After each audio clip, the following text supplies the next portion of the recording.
Varicose veins కి సరైన చికిత్స కోసం సంప్రదించండి ఎవిస్ హాస్పిటల్.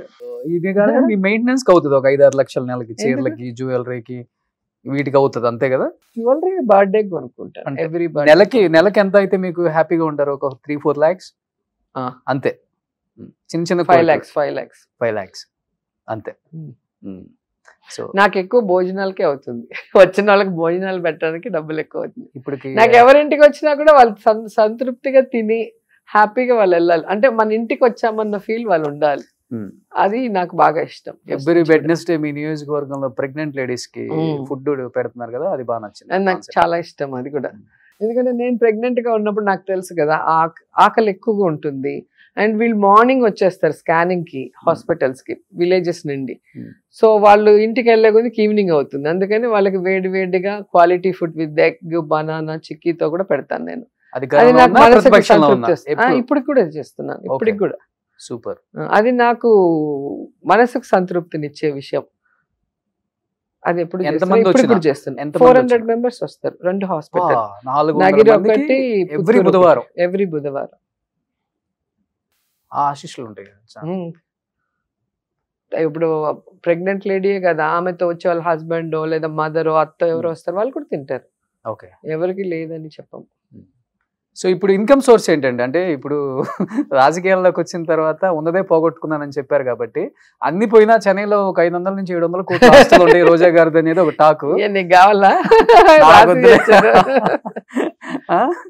సో అప్పుడులోనే గ్రౌండ్లు కొనేసారు ఆమె హీరోయిన్ ఉన్నప్పుడే. అప్పుడు ఎంత ఏంటి ఇన్కమ్ ట్యాక్స్ వాళ్ళకి ఇంటిస్తున్నావా ఏంటి రైడ్స్ ఇవ్వాలి? అది కాక మీ ప్రతి స్టేట్ లో ఒక ఇల్లు మీద బాగా చర్చ నడుస్తుంది ప్రతి నాయకుడి దగ్గర. అప్పుడప్పుడు ఆమెకి చెన్నైలో ఒక ఇల్లు, హైదరాబాద్ లో ఒక ఇల్లు, బెంగళూరులో ఒక ఇల్లు, అమరావతిలో ఒక ఇల్లు, నగర్ లో ఒక ఇల్లు. నాకు ఉండేది 3 ఇల్లు మీద ఎక్కువ నడుస్తుంది. 3 ఇండ్లు ఉన్నాయి. ఒకటి చెన్నైలో ఉంది, ఎప్పుడు నేను ఈ పెళ్లి కాకముందు ఇల్లు. అవును. హైదరాబాద్ లో ఇల్లు ఉంది, నేను రాజకీయాల్లోకి రాకముందు ఇల్లు. నగిరిలో ఇల్లు నేను మంత్రి కాకముందు కట్టుకున్న ఇల్లు. ఉన్నది 3 ఇల్లు. నేను పోయి హోటల్లో ఉండలేను, ఎవరింట్లో ఎక్కువ రోజులు ఉండలేం కదా లేడీ. నాకు కంఫర్ట్, నా ఇల్లు అయితే నాకు బాగుంటుంది కాబట్టి కట్టుకున్నాను కొని. ఇప్పుడు నేను అధికారంలోకి వచ్చాక కడితే అన్నా ఇట్లాంటి నిద్రలు మామూలే పాపము వేయటము. కానీ అధికారంలో రాకముందు కట్టిన వాటికి కూడా ఏడిస్తే నేనేం చేయాలి? పాలిటిక్స్ రాకముందు, సినిమాకి రాకముందు ఇంటికి కూడా ఏడుస్తున్నారు. ఇంకేం చెప్తాం? ఇప్పుడు ఫైనాన్షియల్ గా అంటే ఏడవటం ఫిక్స్ అయిపోయారు అపోజిషన్. ఆ ఏడవటానికి కారణాలు ఎత్తుకుంటూ ఉంటారు అంతే వాళ్ళు. ఫైనాన్షియల్ గా ఎక్కువ శెల్వా గారు చూసుకుంటారా ఏది కావాలన్నా కానీ?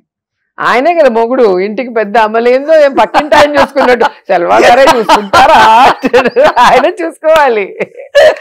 మరి పెళ్లి చేసుకుంటే హీరోయిన్ మాటలా ఊరికేనా? మా ఆయన అమ్మో ఇంత కాస్ట్లీ అంటే, మరి లవ్ చేసేటప్పుడు తెలీదా ఎందుకు చేసుకున్నావు హీరోయిన్ అనేది? మా ఆయన ఆచితూచి ఖర్చు పెడతారా? చాలా డౌన్ టు ఎర్త్ ఉంటారు, సింపుల్ లైఫ్ అయింది. ఓకే. నా కూతురు దెబ్బకి నా దెబ్బకి ఆయన కష్టం. నేను ఈ డబ్బులు సంవత్సరం వాడుకుంటా, మీకు ఒక నెలకు రాదంటాడు. ఎక్కడైనా బర్త్డే పార్టీ అంటే గ్రాండ్ గా అందరు పిలుస్తాం, మంచిగా నాగలు అంట. ఆయన ఒకటి కొంచెం ఎత్తి పెట్టుకుంటాడు, మేము దాన్ని స్వా చేస్తూ షాపింగ్ అని. ఓకే. సో మీకేమో ఉన్న దాంట్లో జాగ్రత్తగా హ్యాపీగా ఎంజాయ్ చేసి బతకడం ఉన్నంత వరకు హ్యాపీ. బ్యాంకుల్లో బ్యాలెన్స్లు అవన్నీ మనకి అవి ఎవడో మన తర్వాత తినేవాడికి ఎత్తి పెట్టినట్టు ఉంటుంది.